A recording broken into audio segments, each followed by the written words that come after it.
evening Tobago, good evening Trinidad, good evening to the diaspora of Tobago. Welcome one and all to Full Disclosure with the THA Executive.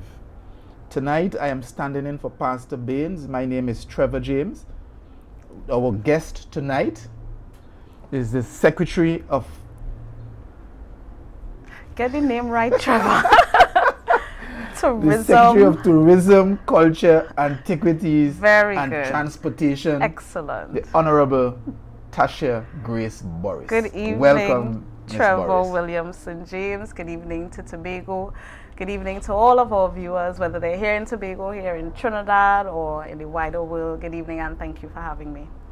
It's a pleasure to have you, yes. Ms. Boris. And tonight we're talking tourism, Carnival, and all things related to bringing persons into and out of Tobago. Excellent topic. That's where we talk transportation. Excellent topic. Excellent topic.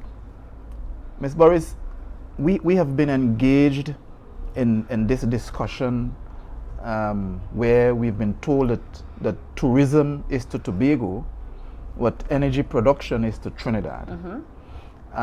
We've had years of trying to build out a tourism industry in Tobago that can stand on its own and that can compete with the tourism products across the region, across the islands in the region, who have similar offerings as we have. Yes. And some people may say that we have significantly better offerings. Yes. And we have been engaged in this exercise, and tonight I want you to share with the public where we are in Tobago with this tourism product generally. So where do I begin? You know, the tourism sector was always, there was always challenges in the tourism sector. The highest amount of international visitor arrivals, because we always try to use those figures to be the thermometer that tests the temperature of how well the tourism sector is doing. The highest amount of international visitors we had was way back in 2005, which was around 89,000 visitors who came by air directly to Tobago.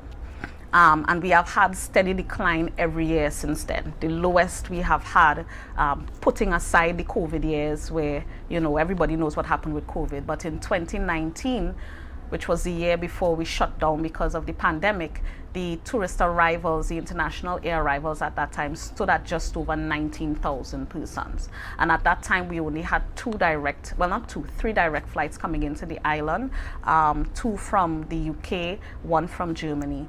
And those figures, obviously, I think represented a situation that, you know, it was a situation that was happening throughout the years, the decline in the tourism sector. And certainly we can show that within the last 10 years or so, the last 15 years, you can look at the fact that the decline in tourism sector, I think, is related to how many persons we began employing in the Tobago House of Assembly. Because prior to 2001 thereabouts, there was a thriving private sector on the island, and private sector was competing directly for employment with the Tobago House of Assembly, and you found that most persons were either employed privately or they were self-employed, and Tobago was in a great place in terms of the amount of persons who had gainful employment outside of the THA. But is it that the reduction in arrivals, and we're talking air arrivals, from 2005 where you said Tobago attracted 89,000 persons, to 2019 where we had fallen to 19,000. You also said that these were direct arrivals. Yes, so that we had a number of airlines flying directly to Tobago at that time. Is there a challenge with data collection for what is essentially local tourism coming out of Trinidad to Tobago? What I would say is that the statistics... And of course for passengers who've landed in Trinidad, international passengers. So those are the figures that we don't get. So why for example, well, I don't know why historically that has been the case, but they look at Trinidad and Tobago as one destination. So that they count you as a landed passenger once you land at a port of entry. In this case, if persons land in a port of entry in Port of Spain, they are not counted if they come over to Tobago. Whether they come over to Tobago via the air bridge or they come over via the sea bridge, they are counted one time. However, I don't see that they are including our numbers in their statistics, because if that was the case, we don't count. It means that by right, if they land in Tobago, they should count them in their totals as well, but they don't. So we don't get disaggregated information to show how many people land in Trinidad, stay maybe a couple days, and then come over to Tobago. So that passenger is only counted once when they come in from Port of Spain. They are not picked up in the statistics with respect to travel on the domestic air bridge, so that their spend in the island is not recorded either. Isn't it that when anyone lands in Trinidad, isn't it that we must be able, from CAL, from Ministry of National Security, to tell where this person landed? And when they travel between the islands as a non-national, right, isn't that travel recorded at the airport? Right, so that is recorded at the airport, but the Port Authority doesn't currently, as far as I'm aware, have a mechanism to treat with capturing the data of how many non-nationals utilize the sea bridge at any given point in time. Let's speak about the air bridge. And I don't like that phrase at all, but find a better phrase, from Piarco to Crown Point. Yes. Have we been able as an island, as a government in Tobago, to capture the international passengers that transship, if that's the phrase, from Piarco to Tobago? Has that ever been done? International passengers via the domestic air bridge? No. Why not? That I'm not certain, but I have asked for the statistics, because when you check in as a domestic passenger at the counter at Piarco, you have to show some form of identification. If you check in online, it tells you to indicate what is your nationality. So therefore, whatever reports they can run reports on every trip to see how many persons are Trinbagonian, how many persons are American, how many persons are English, how many persons are from other parts of the world. So that information is there. Trying to figure out why that has never been made available to the Tobago House of Assembly, to the Division of Tourism, to whomever is collecting this information, that I can't say, but it's information that we have requested, because we recognize that there is serious underreporting of our figures. Because if you just collect the information as to who lands directly, you're not taking up a significant portion of persons who decide to come over to Tobago via any one of the two means that are available for persons to visit the island. And as I said, because we are not capturing their presence on the island, it means that we are not capturing their spend, which means that affects our ability to truly calculate the size of the tourism sector on the island in terms of its contribution to GDP, in terms of the true revenue that it generates from persons who visit. We don't have a true sense of that because a huge chunk of our data is missing. That data should be available through the airline. Yes, it should be. Okay, and we as a Tobago Assembly, even before us, am I to presume, should the public presume that the previous secretaries of tourism and so on would have requested this data from Caribbean Airlines? I don't want to make that assumption, but I'm saying that going into the office, that data was never available. It was never available? No. All right, so which entity in Trinidad and Tobago determines what airlines can fly into Tobago directly? So, we have the Civil Aviation Authority, which is the body that grants licenses to any airline company that wishes to bring flights into the island. The way that it has been done for the longest while in Tobago is that Tobago is in a situation where we have to pay for direct airlift. So barring the services that Caribbean Airlines provides, which I think that they are mandated to provide because they are technically the national airline and they're supposed to service both Trinidad and Tobago, the Tobago situation is that we have had to pay for international airlines to come into the island. Trinidad does not necessarily have that issue because they are one of two countries in the region that don't pay for direct airlift, the other country being Jamaica. So we have historically spent millions of dollars on airline contracts to get different airlines to fly directly into the island. Right now we have BA servicing the island, we have Condor servicing the island. We previously had Virgin Atlantic back in 2019, and let me correct myself, we had an additional airline, Sunwing from Canada, and way back when in the days we had different airlines, Apollo, we had Monarch, we had American Eagle, we had a number of airlines that used to service the island. Now we're down to essentially 3, and the reality is that the airline sector has become tougher because it's no longer about putting money on the table to get airlines to fly, because airlines no longer want to fly with empty planes. Right. It's a waste of aircraft, it's a waste of fuel. Even if you're paying it for them, it doesn't look good on an airline's record to know that they can't move passengers from one space to another. So, you know, people have to look in terms of those who are in the airline industry. They are looking to fly into markets that have demand. The question is how do we create demand for the destination? And there are several strategies that we're trying to employ to do that. One of the strategies that we are employing is to really ramp up interest in the destination via our cruise shipping.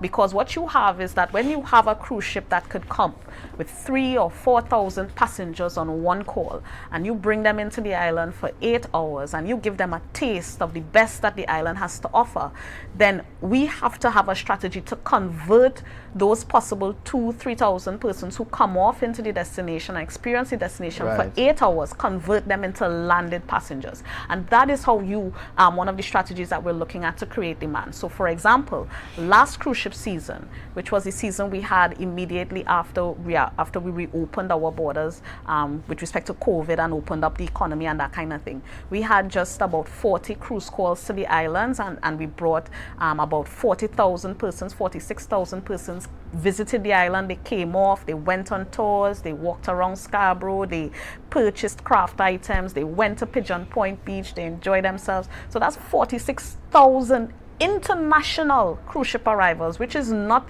calculated in the overall international passenger arrival figure, because again, everybody focuses on air, but you're missing a whole economy of persons who are coming by sea. This year now, we have on the preliminary cruise ship list 78 calls. So you're talking about doubling the amount of cruise ships that we are expecting into Tobago this year. And so far, how did that occur? Well, I would tell you that coming out of one Royal Caribbean starting back calling to Tobago, they recognized that, you know, they had very good reviews about the island in terms of how passengers enjoyed themselves, and coming out of attending Sea Trade, you find out what cruise ships are looking for when they make up their schedules for visiting destinations. Certainly one of the things that they are looking for, funny enough, is to call at ports where they don't have to jostle for space. So for example, we see all these nice pictures of 4 cruise ships in a harbor, and we think that that is the ideal situation. But for these cruise ships, 4 cruise ships in a harbor with staff, with only enough staff to process 1 cruise ship at a time, it means that whoever is last to be processed, your passengers take the longest to come off, and they spend the least amount of time in the destination. And for that, they get the ratings from the passengers are not as good, because they have to wait all this time to be processed by immigration. They come off and then they don't have enough time in the destination. So they actually like to call at destinations where they feel like if they are the #1 shipping harbor. Is that therefore an opportunity? It is for the Port of Scarborough. Most definitely, because you would find that based on the current configuration of the port, they could only have 2 very large ships at one point in time, or a large ship and a smaller ship, but it gives both ships enough time to have the kind of personalized service that they would want to give their passengers, because it's all about ensuring that when they do a survey, because they do surveys at every port of call with a section of their passengers, they want to make sure that everybody is ticking off the boxes with the 10s on it, because that is what they use to determine whether or not they will call at that destination again. Secretary Boris, across the region, we have Grenada reporting that they've reached a million. Yes. We have Jamaica is almost 2 million. St. Lucia has crossed 1 million years ago, so has Barbados. There seems to be a lucrative business. Yes. In arriving at higher numbers. And you know, I've had a discussion recently with a gentleman about this transient population and the impact that has on islands like we have. Should we in Tobago be aspiring for increased numbers, and what should be our ideal number given our population and our ability to service international tourists on a daily basis? So let me put something into perspective here.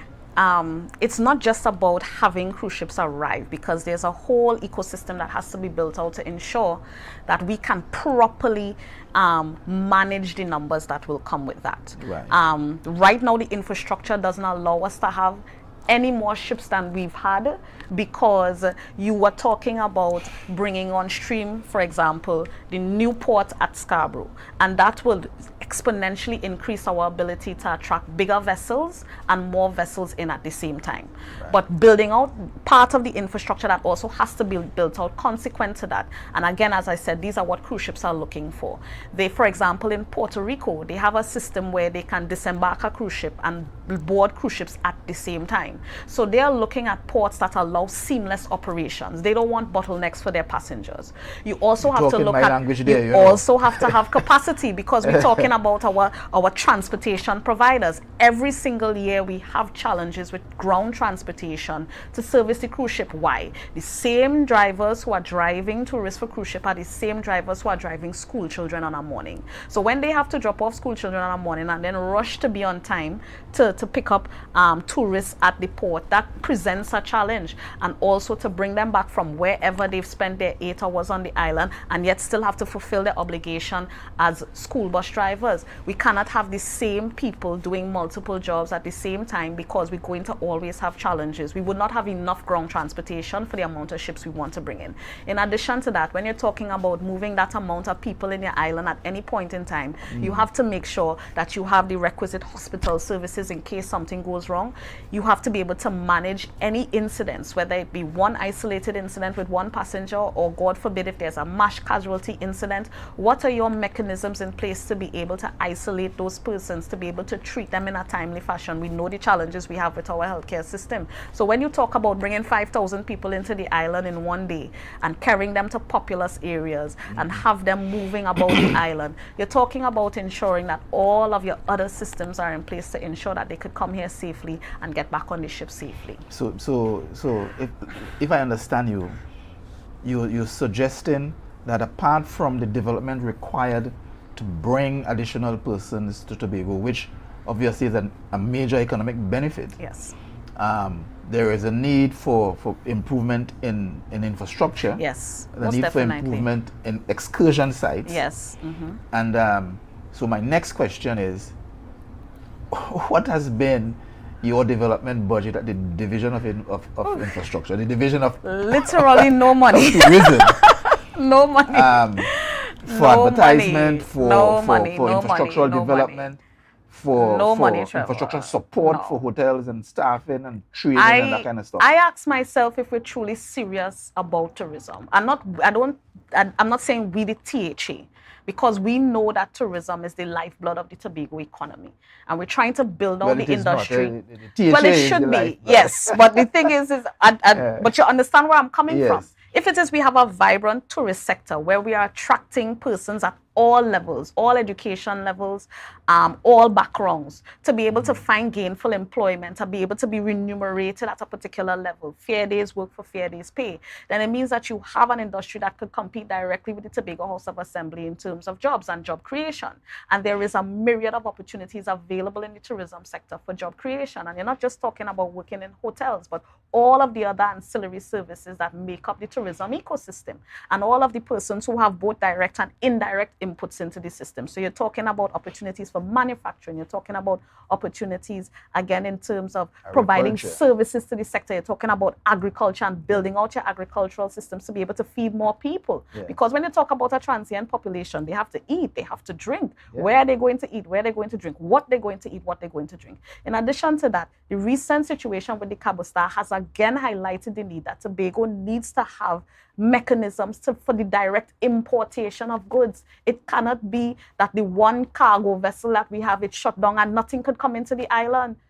That's ridiculous in 2023 that people running out of beer and all of these things. I mean, these things, come on, think about it like this. We have to thank God every day that no major catastrophe happened, no major incident happened that required us to get medical supplies or required us to get, let's just say we had some extremely bad weather and we had to get materials to rebuild some roads or rebuild some houses or some infrastructure and the boat is not working, and we cannot get these things brought over from another territory, whether it be a Guyana, whether it be somewhere up in the region, whether it be China, wherever the place is. So that we have to talk about, when we talk about autonomy, we have to ask ourselves if we're serious about what autonomy means, because autonomy means more work.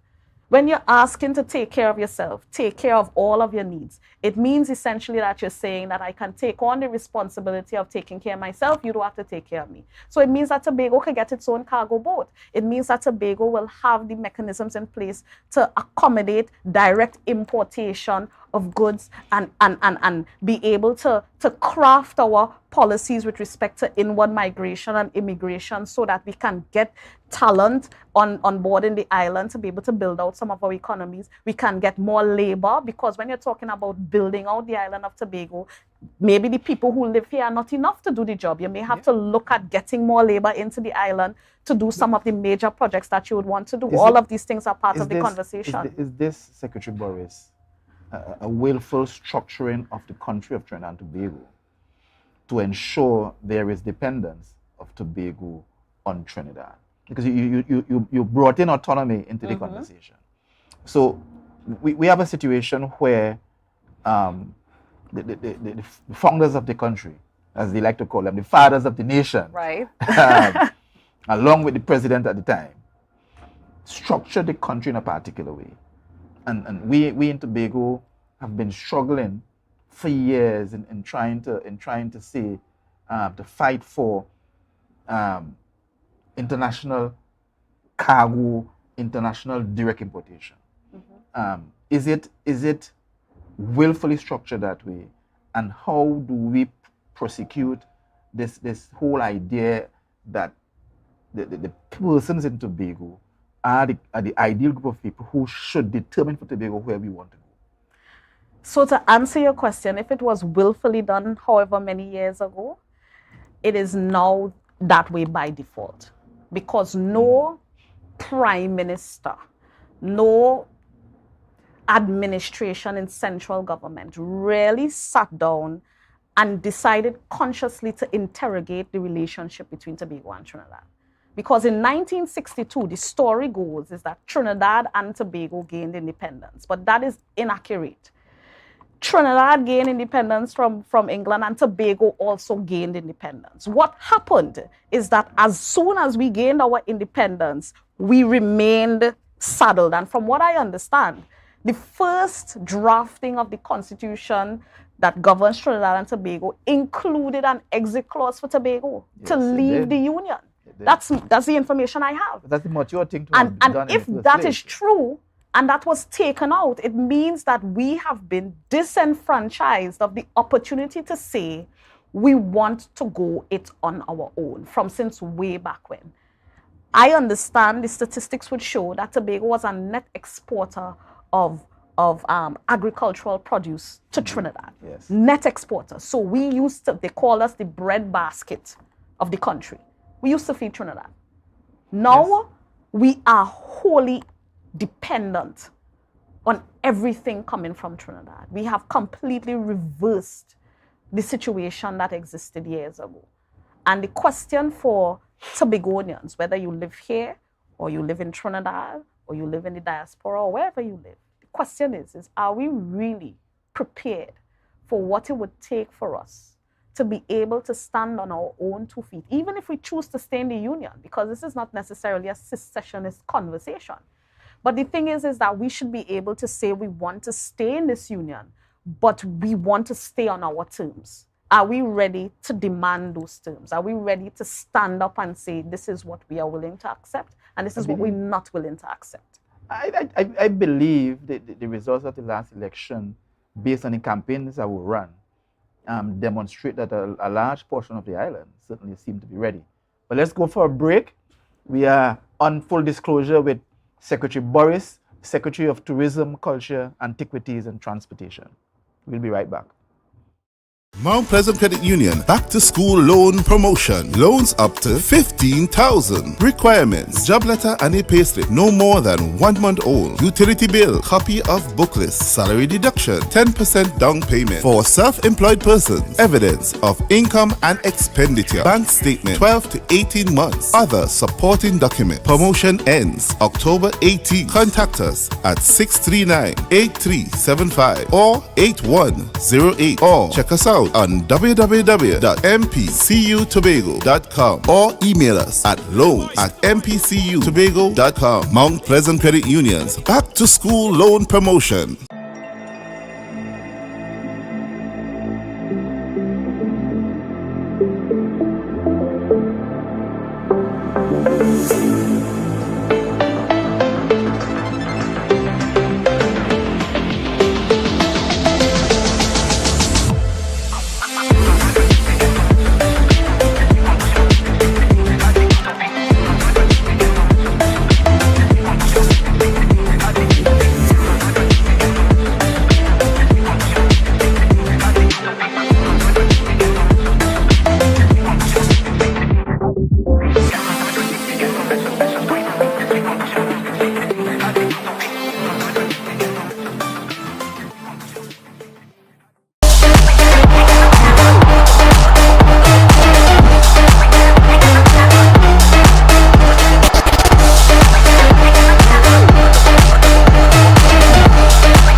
Everybody only worrying.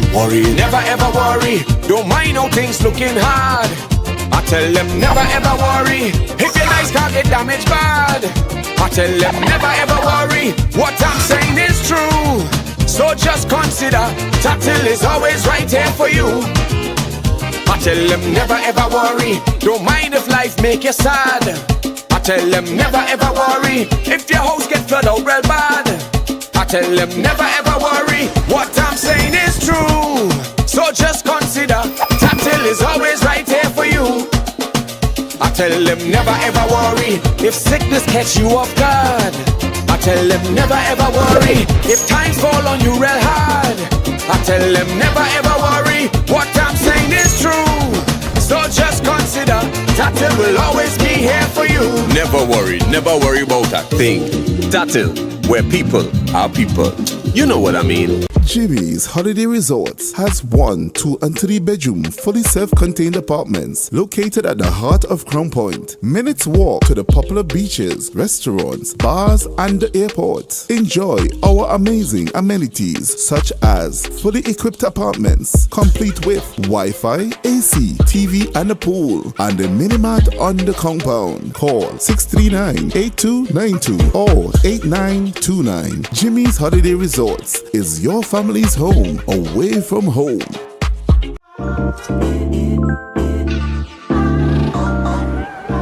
Wait, I do even have suit and thing for this wedding. Why getting them thing? For the port right over there. Alright, thanks. The Port Mall, where the varieties are large from your favorite stores, from restaurants to salons and from clothing stores to jewelry stores, located at Sanctus Hill, Scarborough, Tobago. Telephone number is 868-334-6589.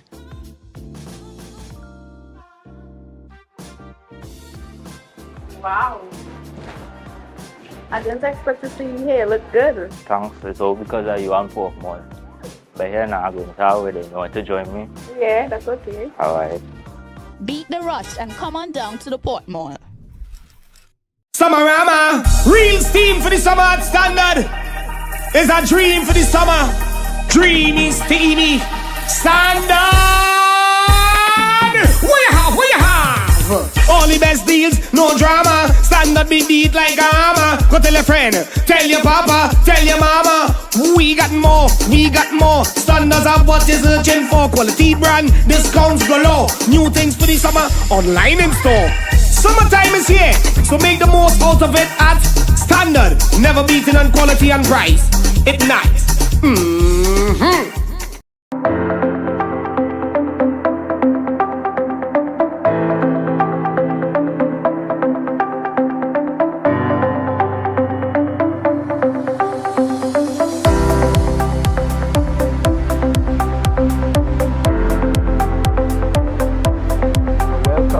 welcome back to Full Disclosure with the Executive. Tonight we have Tasha Grace Boris, Secretary of Tourism, Culture, Antiquities and Transportation. Ms. Boris, recently this whole cargo transportation between the two islands came to a standstill. Yes. There has been lots of talk in the space. Do we need, in the short term, to have a redundant cargo vessel between the two islands? How to answer that question? I think we have to wean ourselves off of the dependency of getting goods from Trinidad. And I think that's where part of the conversation has to go. I mean, yes, we require connectivity, and I understand all of that.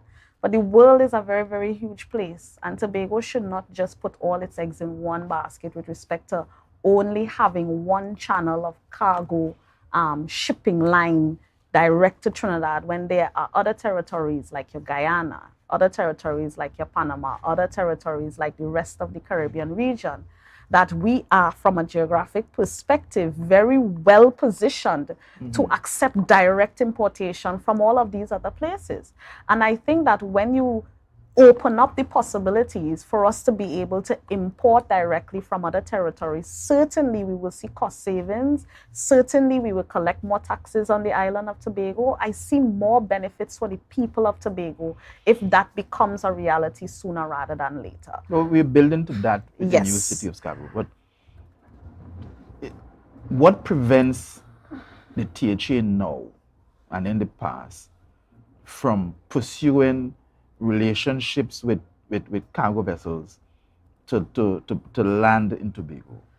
Nothing prevents the THA, because under the 5th schedule, the Tobago House of Assembly has responsibility for air and sea transportation. What does that look like? It's very broad. So it means that if you're talking about the systems that you put in place to facilitate air travel, based on the law, we can make the assumption that the THA has responsibility for that. When you're talking about sovereignty over our airspace and our sea space, based on the law, we can assume that we have responsibilities for that. So it's all a matter of us making the efforts to ensure that the connectivity becomes a priority item as part of the mandate of this administration, because we see what the lack of a reliable sea bridge does. It grinds our economy to a halt. Right. And the reality is that we will continue to reel from different types of shocks. And you have an economy, a very fragile economy in Tobago, where any little thing that happens, the boat don't sail for a day or two. Let's just say the boat has to go on dry dock, or something happens and it breaks down naturally because it's mechanical. So obviously there are times that you will have unforeseen circumstances. What happens? Are you telling me that the entire island grinds to a halt because we can't have this one cargo vessel operating? I think it's time for us to most definitely look at, as a THA, having a plan B in place. Yes, and I think that the cargo situation affects us not just from a tourism perspective, but certainly in terms of your work as secretary in charge of infrastructure, quarries and urban development, having reliable shipping of materials coming into the island for you to be able to do your work. That is very, very critical, because it means that for the period that you don't have that available to you, for items that are not manufactured on the island, for things that you have to bring into the island to be able to execute very critical infrastructure programs, that you end up, either spending more for goods and services because now there's scarcity. So market economics dictate that when there's scarcity of supply, the price goes up. That's one. Two, it means that it lengthens your timelines with respect to projects, because now you have to factor in all of these delays, and time is money when you're talking about contracts, yes? And three, most definitely, the frustration that comes with not knowing. Yes, as secretary, I know that you are very, very particular about all of the things that you want to achieve in any given space, and any delay, as small as it might be, throws off your entire schedule, and nobody wants that. And it means that you can't deliver in the way that you want to. And we have a population in Tobago now that has come to expect delivery from this administration. They have come to see that we can deliver, because I saw that somebody commented that paving happening all over the place face now as if it's election time, but the reality is that that is how you work, because you are one of those secretaries that has taken your mandate more than just seriously, but extremely seriously. You eat, breathe, and sleep what you do, so that you can't drive on the roads in Tobago as Secretary of Infrastructure and feel comfortable if you drive in a pothole, because mentally you are counting how many potholes you've driven over. Why Trevor and fixing these why potholes? Trevor, and you're telling yourself that. Why Trevor don't fix the My pothole? good friend from Mount Thomas would always Right. say. So, I mean, the reality is that all of these things affect our ability to deliver. And when you have persons who are willing to do the work, to burn the midnight oil, and we have persons like that in the THA, I mean, all is not lost with respect to productivity in the THA. It could be better, most definitely. But you have persons who are willing to burn the midnight oil to get things done. And then when you're held up with things like this, it really, really dampens your spirits. I mean, I'm talking about dampening of spirits. Yes. That's what's going on with the Carnival right now. Because Well, even before though we get to the Carnival shortly, one thing you said in the first part of this response is that from your perspective, there is a need to wean ourselves out of this dependency of cargo from Trinidad only. Now, recently as this year, well, let me go back. When we ran in the campaign, one of the things we said was inter-island connectivity would have been big for us. Yes. Recently, we saw windward ferries having trips from Trinidad to Grenada to St. Vincent and up the islands and so on. And they've bypassed Tobago. Do we plan to reach out to windward ferries so that they can connect Tobago on that route? Well, most definitely. Because we spoke about the fact that we wanted to have this inter-regional ferry service. We wanted to establish sea links between Tobago and Grenada as a start, because again, historically, for those who may not know, Tobago was first joined to Tobago and Grenada and Barbados and St. Lucia before we were married to Trinidad. So we have historical ties with all of these places. In fact, most Tobagonians could trace their lineage to someone living in Grenada or someone living in Barbados. So we felt that as an administration, and one of the first things that we should do is establish those diplomatic ties and those physical connections, because the Southern Caribbean as a region certainly is a powerful part of the Caribbean as a whole. When you look at the market share of the Caribbean in the worldwide cruise ship sector, we command 38% of share. Right. Yes? So that when you talk about the ability for a Grenada, a Barbados, a Tobago, a Trinidad to connect to South America, for example, because we always look to the north for tourists, but we are missing an entire market of persons right below us on the South American continent. We are missing another market of persons in the Eastern Caribbean and in Central America as a possible market as well. So one of the things that we have to do is establish that connectivity, whether that connectivity is coming by air or that connectivity is coming by sea. For me right now, and for this administration right now, we are looking at every possible option, because simply putting our eggs in one basket and depending on the central government to mind our business for us is not going to work in 2023. People are demanding more. People are demanding options. People are demanding that, we come in and demonstrate to them that we are willing to solve this problem in the short, medium, and long term. Right. So that while CAL is sorting themselves out, and they'll take however much time they need to do that, and while the Port Authority is treating with whatever challenges they may have arising ever so often, this administration is committed to ensuring that we're not just depending on a CAL and a Port Authority to be able to keep that bridge open between the islands. So the island can expect some information regarding the THA reaching out to windward ferries and developing that nexus. And all other persons who are interested in providing that type of service. Because if you go up the islands and you recognize how territories like the British Virgin Islands and the US Virgin Islands are treating with connectivity even between their islands, the Bahamas and all of these places,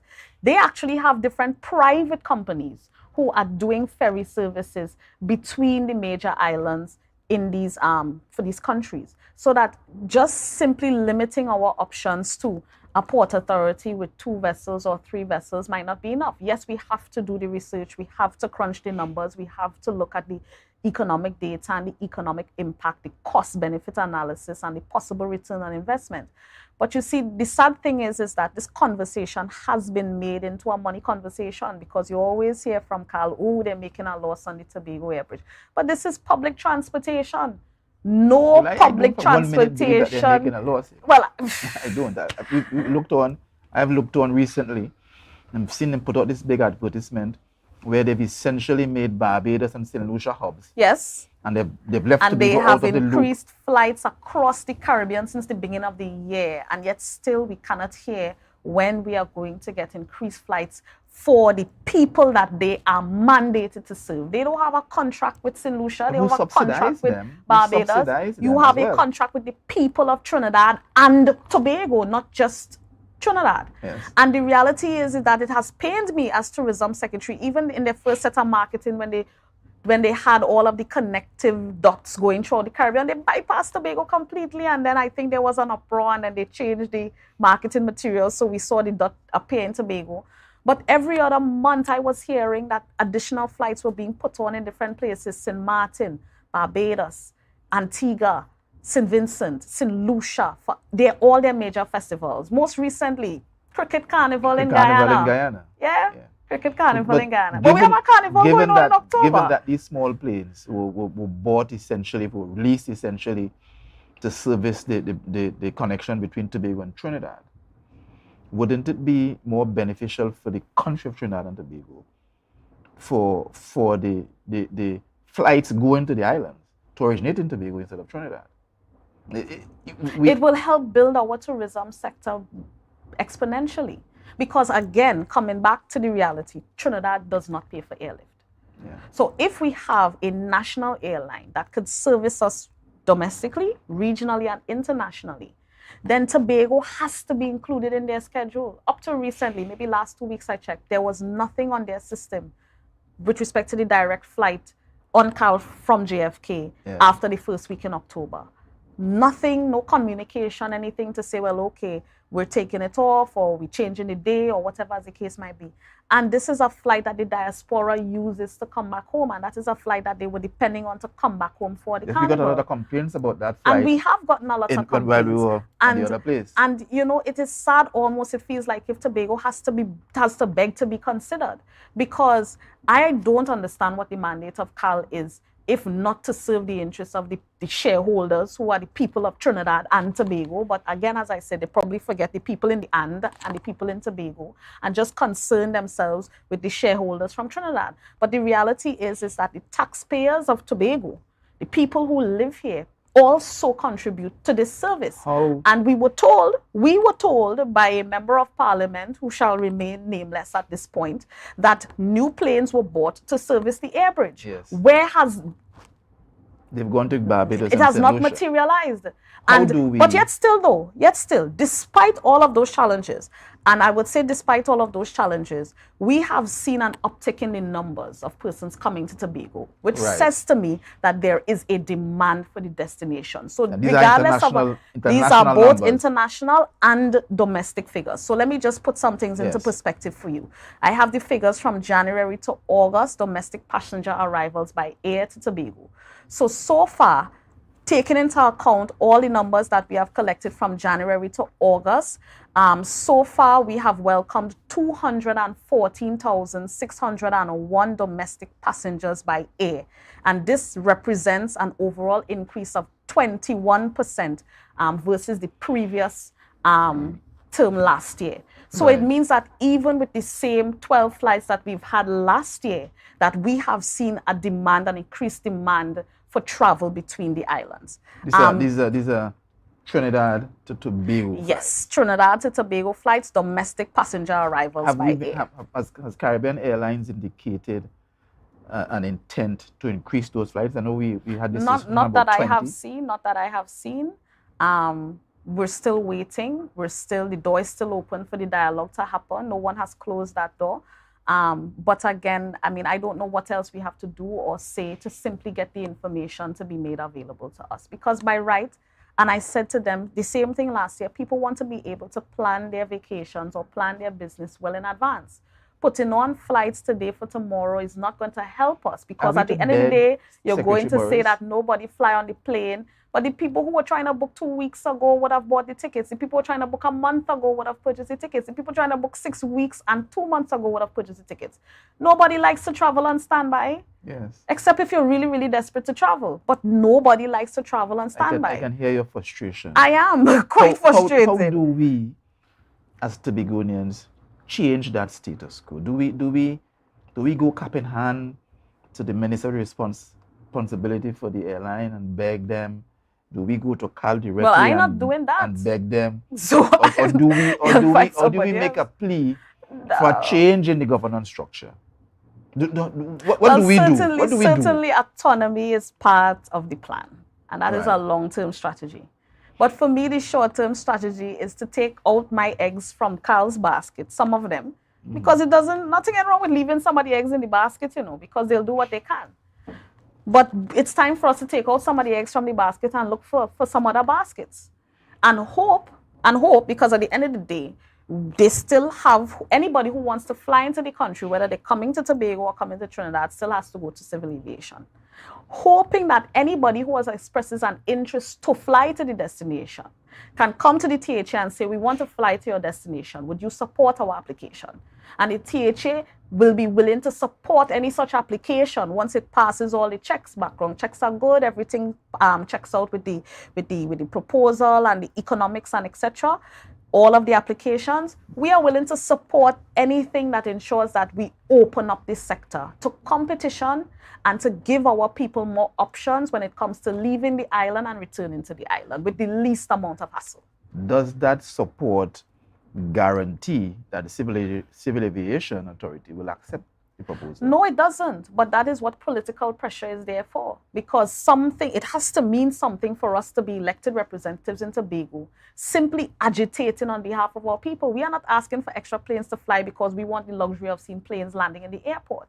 We want to be able to say, look, we have to build our economy, and our economy depends on connectivity. It depends on people being able to move from point A to point B, whether it be connectivity within the island of Tobago, whether it be connectivity with Trinidad, whether it be connectivity with the rest of the region, or connectivity with the rest of the world. The more people that we could move, the more money we could possibly make. Because we talk about transient population. Yeah. Places like Dubai have a much higher transient population than their resident population. Yes. So when you're talking about welcoming something like a million persons, all the islands do. All of them do. Yeah. So when you look at the economies and look at the economy that depends on a transient population, it means essentially that the businesses that operate in Tobago, our market is too small to make them really profitable, yes. And that is why everybody depends so heavily on the THA for contracts and other things.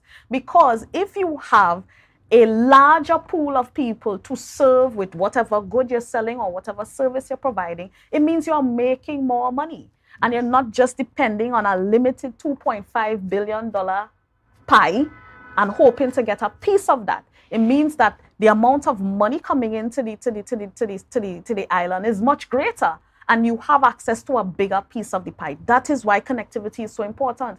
It's not a luxury, it is a necessity. It is not because we're miserable and we like to complain. It's because our livelihood and our lifeblood depends on it. And yes. Because we are approaching it from that standpoint, if the people at central government level, if the people at CAL, if the people at the Port Authority, or whomever is listening, simply don't care enough to ensure that Tobago gets served in the way that it needs to be served, then this administration will do what it can to ensure that we can do it ourselves. Tasha Grace Boris, we'll take a break and we will return in a few minutes to conclude the interview. I think, Ms. Boris, that we in Tobago have missed the boat on a number of issues for a long time. Yeah. And the onus now is on this administration to do all that it can to not only walk the talk, but to leap ahead in massive jumps if we are to move the island forward. So let's take a break and we come back with Tasha Grace Boris, Secretary of Tourism, Culture, Antiquities and Transportation. When we come back, we'll be talking Carnival.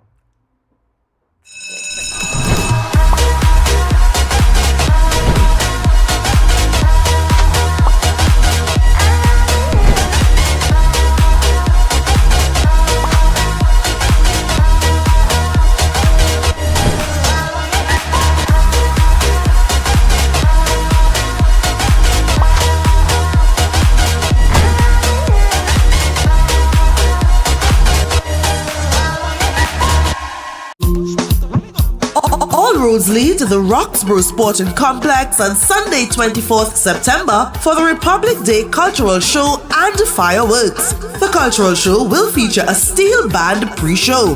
Hear from bands like Metro Stars and TN Tech East Side. You'll also witness performances by Best Village Champions 2023, Zante's Unique Touch, Fire Limbo by Encore Dance Theatre, New Edition Folk Performers, Roxborough Lakers, Windward Carnival Calypso Monarch 2023, Giselle Washington, the National Fire Service Band, and a steel pan blowout featuring national arranger Kush Ramsey. The pre-show begins at 5 p.m., the main show at 6 p.m., and the fireworks display at 8 p.m. The only place to be on Republic Day is Roxborough. See you there. Tobago, get ready to venture into the unknown. Mighty Crush Entertainment presents Dream the Phantasm. Join us on September 30th, 2023 from 11 p.m. to experience your newest reality at the Shore Park Complex, Tobago. And the best part, you can get your tickets now at Lust Restaurant and Lounge, Gulf City Lowlands, Jade Monkey Bar, Pablo's Supermarket, Barcode, Spade, Stumpy Complex Canaan, or online at WeTix.com and IslandEtickets.com. Mighty Crush Hotline 755-7874 on September 30th at the Shore Park Complex, Tobago. Dream the Phantasm. But this place is boring enough. We don't even do nothing. Let me go somewhere now. I really want some new things, yes? Poof. Then look no further. Portmore is the place for you. Oh, really? Yes, you can have anything that your heart desires. Take a look for yourselves. A world of endless opportunities. Feeling hungry? Go get something to eat. Books and stationeries, games, and much more. Portmore, the island's beat.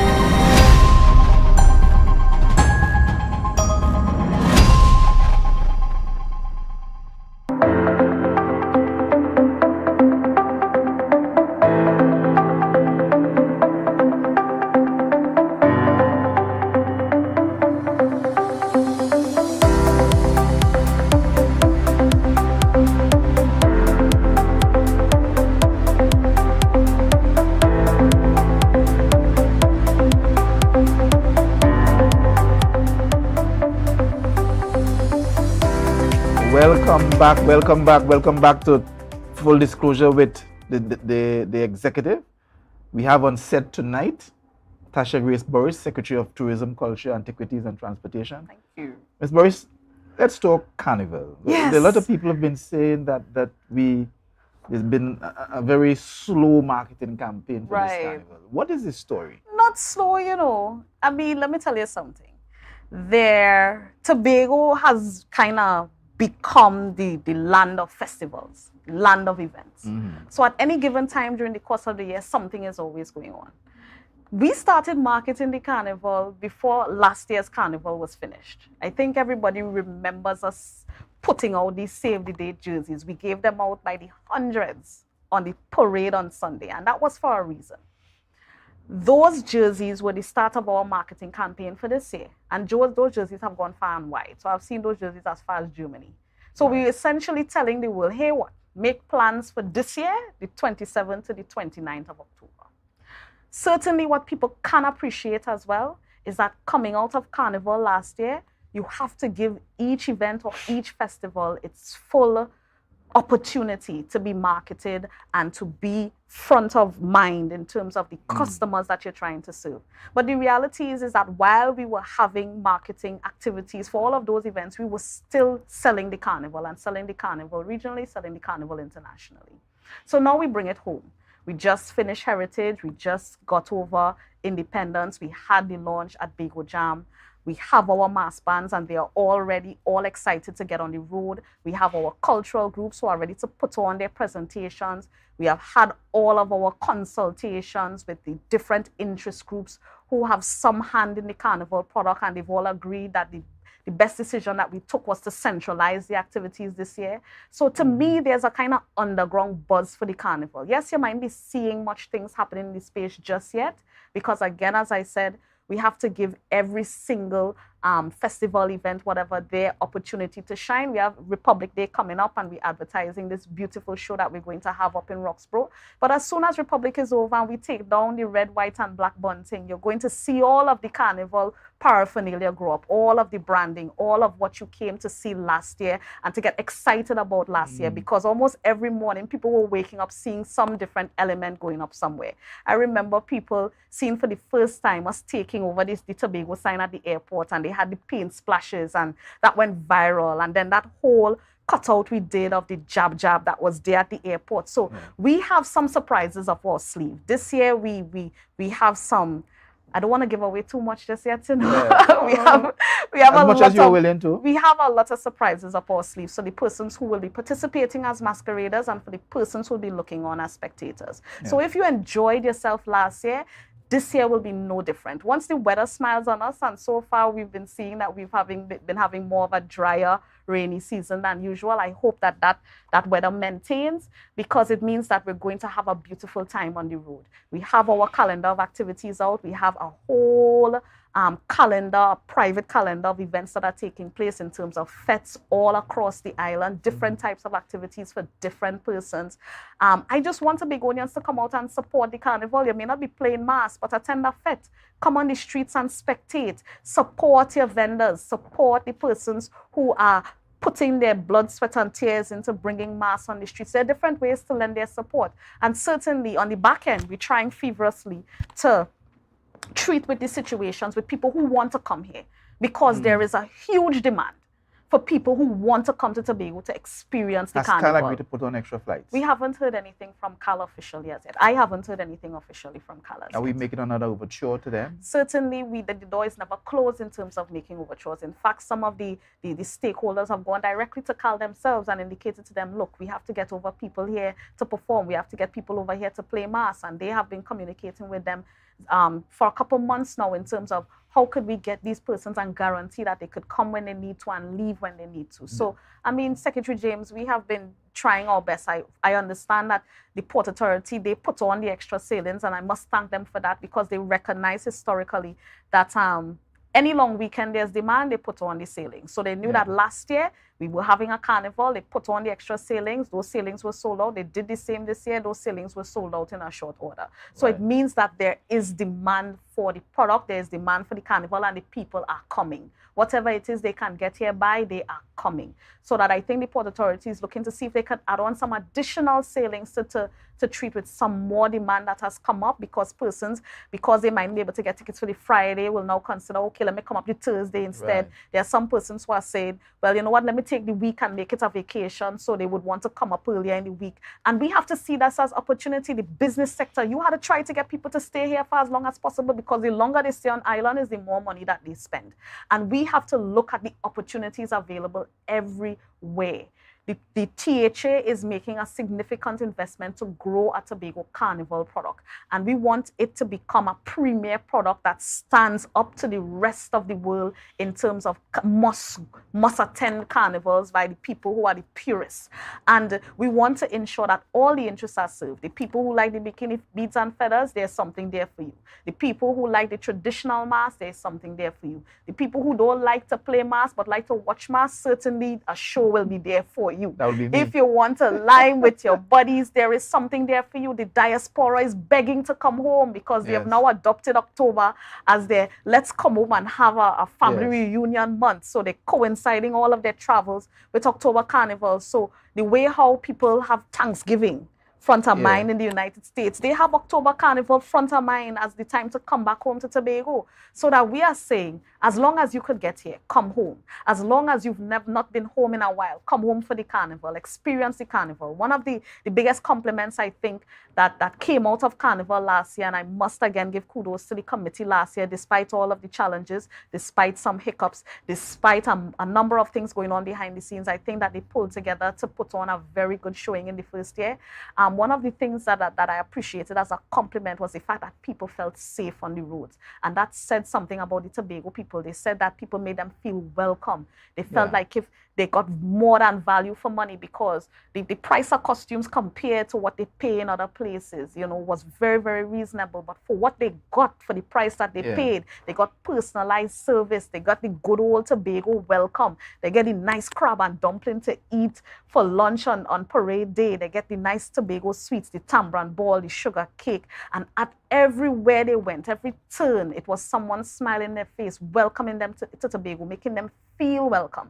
And I want Tobagonians to embrace that. That is the side of us that we want to show the world. That Tobago is a place that you could come as a stranger and you leave as family. Because you know harvest time, you're walking in people's house as a stranger, and by the time you're done, you're calling the mother, mommy, and daddy, and tanty over there. So, you know, we have the raw ingredients, you know, we have it. We have it in this island. Let's talk numbers. I hear you excited. Let's talk numbers. Let's talk some numbers. How many visitors came to the island, visitors including Trinidadians, for Carnival last year, and what impact that had on the economy for the month of October? So, you know, I don't have the figure at hand here, but it was more than 30,000.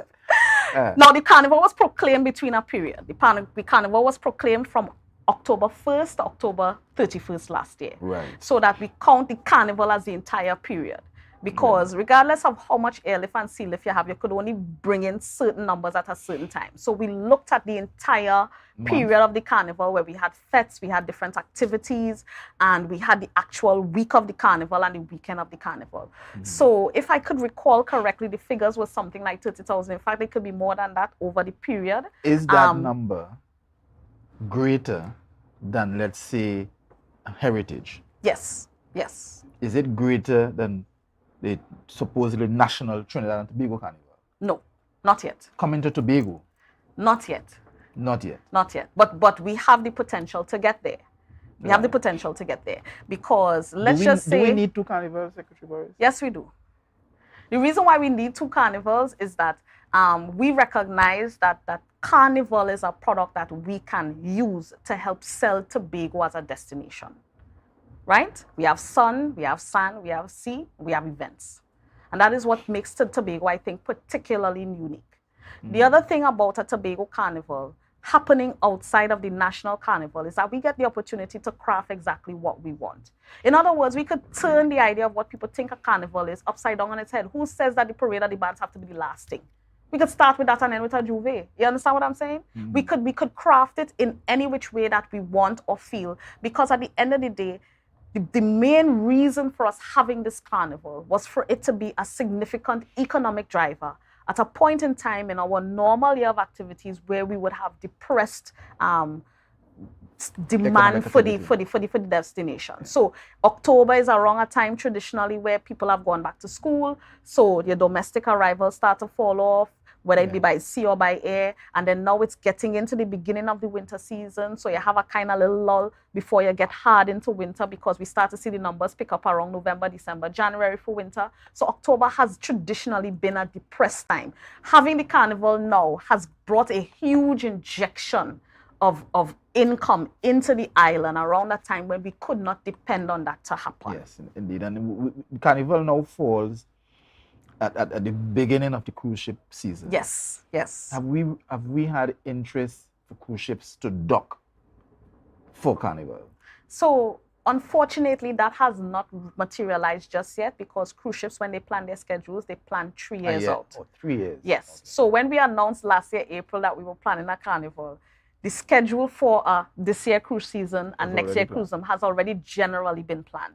So you may see demand in terms of cruise ships coming in around that time from about the following year, but we understand that what the epic cruise that sail to Trinidad for Trinidad Carnival, they may have an interest in coming to Tobago, so we're gonna pursue that because most definitely we see that once we have a situation where we have maxed out our room capacity on the island for Carnival, because once we fix the matters of people getting here and people booking up rooms and now there's no more rooms available, then you may have to look at additional options in terms of people coming to the destination, enjoying the Carnival and not having to worry about booking a hotel room and that kind of thing. So we see that having a cruise ship come is something that could be lucrative for us. It could be a mutually beneficial relationship. And most definitely, at least for this year, the cruise ship season is starting in November proper, but there have been times where the cruise ship season has started as early as September. Right. So we're hoping that once the schedule comes out for next year, that we would have cruise ships calling as early as during October for the Carnival, so that at least the persons who are coming off on cruise are able to enjoy some of what we have to offer during that Carnival period. So as we close, it's been a long day for both of us as we close tonight. What are the divisions, your division's goal for fiscal 2023, 2024? Okay. So generally, let me just talk about the term in general. We have boiled everything down to 4 main pillars. Right. Infrastructural development. We have to be able to compete with the rest of the world when it comes to our tourism infrastructure. And it's not just built infrastructure. Part of the infrastructure that people don't recognize is very, very critical is legislative framework, legislative systems. Yeah. When you look at why Grenada has been successful, Jamaica has been successful, Barbados, any of these countries in the Caribbean region, they've been successful because one, they have independence and they could pass laws and they could put legislative frameworks in place that attract tourism investment. Critical, eh? Very, very critical. We do not have infrastructure set up that attracts investment. The ease of doing business isn't easy at all in this country, far less for Tobago. It takes too long to get certain things. It takes too long to get licenses. It takes too long for approval. It just takes too long. And by the time we get around to even having a conversation about approval, an investor already take their money and go on somewhere else that is set up for that purpose. So if we talk in tourism, we have to seriously talk tourism. So we're not talking about built infrastructure, but we're also talking about all of these systems that have to be put in place in order to encourage Foreign that type ownership. of foreign direct investment, encourage persons to come and invest, whether it be locals, whether it be persons from Trinidad, whether it be persons from the diaspora, and even foreigners who are interested in investing in the island. We have to put systems in place that facilitates that manages that to the best way, to the benefit of the population of Tobago. Secondly, we have to look at organizational transformation and organizational transformation from the level of the division. I inherited a division with literally no technical staff. And when I say no technical staff, you're talking about being able to strategically plot the future of the tourism sector. The division is supposed to be that spoke, and all of the companies are supposed to be that hub, and everything else is supposed to be the spokes in the wheels, the TTAL, the TPAC, the Festivals Commission. All of these companies are created to carry out the mandate of the division. But if the division itself is bereft of that talent and bereft of that vision, bereft of that leadership to be able to strategically lead the mandate of all of these organizations, then we cannot be as successful as we want to. And we also, coming out of COVID, recognize that the division of tourism has to become more flexible. You cannot be managing a sector that is largely business driven and your procedures, your systems, the thing that is managing the sector is very, very rigid. Government is not set up to do business. But what we have to be able to do at the division is, yes, we have things that we have to satisfy on the government side, but we also have to be flexible enough to flex with the demands that this sector puts on us in terms of being responsive, in terms of being forward thinking, in terms of being able to be a true center for data and economic research, because all of these things will help us in our strategic decision making. And all of these things have to be built out in the division at this time. Thirdly, we have to seriously look at standards and regulations. In order for us to compete with the rest of the sector, we have to be able to benchmark ourselves against what is considered good, better, best, excellent, whether it is we comparing ourselves to who is in the Caribbean, comparing ourselves to who is in Western Hemisphere, or comparing ourselves to the rest of the world. What are the standards we are using? Is it that the local standards are enough? Because it's not that standards don't exist. We do have some local standards, but are they enough for us to really truly compete with the rest of our counterparts? We have to be able to measure our performance. And if we can't measure our performance, then we're literally just patting ourselves in the back and we're not part of the race any at all. And lastly, but most importantly, after we fix all of those things, we have to talk about aggressive marketing. When you look at the kind of money that we say that we are putting towards marketing Tobago as a destination, that money is one marketing campaign. The cost of one marketing campaign in a Barbados or Grenada or Cayman Islands. I mean, if we were talking serious gains from the tourism sector, then we have to make serious investments in the tourism sector. And we can't be afraid to spend the money, because spending the money, once we spend the money in the right places, at the right time, in the right way, we're going to make back the money. And we're going to make back the money on top of the money that we have invested. And we have seen it. When you look at how Dubai has built out its tourism product. And one of the things that we would kind of want to do really, like when we go out to these things like World Travel Market, I'm not sure if it's something that we can do, but if the average person could see what World Travel Market gives, and when you see the kind of money people spend on displays, and I'm talking about millions of dollars that they send to put on these elaborate displays, because they see it as an investment. They don't see it as expenses. They are not counting every last dollar and harping on figures. They know that if they spend $5 million in one trade show, that they can calculate how much money they are making as a return on investment on that $5 million spend. And I'm not saying that we will ever get to the place where we spend $5 million on one trade show, but what we have to really look at is, if we are saying we're serious about tourism, it means that the dollars that we put towards the tourism product have to look like serious dollars. $24 million for DP, not doing anything. That $24 million alone is mostly the budget to renovate one hotel on the island that needs extensive renovation. And when you talk about at least 3 or 4 of the larger plants needing extensive renovation, that's the entire DP budget for the year. And we're not talking about the smaller properties who make up the large part of the room stock that we have on the island. And we're not even talking about even adding new rooms of a particular standard, a 4-star, and a 5-star, and a 6-star, and a 7-star. We haven't even gone into those realms as yet. What we have at best is 3.5-star in terms of what is available on the island. So it's a lot of things that have to happen all at the same time. But I would tell you that I am committed. It's a job that I'm extremely passionate about, because I believe in this island. Every time I leave, I go out and I sell this island as if my life depended on it, because people need to come and experience the beauty of Tobago, the beauty of what we have to offer, the best of our people, because we're not always at our best there, but when we are at our best, we're better than everybody else. And I want people to experience that. And I also want people to have options. People shouldn't just look at the THA as the only place they can get employment. It can't just be that the options are just the Tobago House of Assembly on Tobago. We have to make some serious investments. We need to get the city of Scarborough. We need to get the port. We need to get our tourism sector built out to become a true driver of economic development on the island. And I think once we get those two things right, getting some of those key infrastructural projects up and running, and we get our tourism sector on good footing, and as I said, we need some injection of cash as early as next week. I know the budget is reading next week, so I'll cross my fingers and pray. But yeah, once we could get that going, I think that it would give Tobagonians some options, a breath of fresh air, some new hope.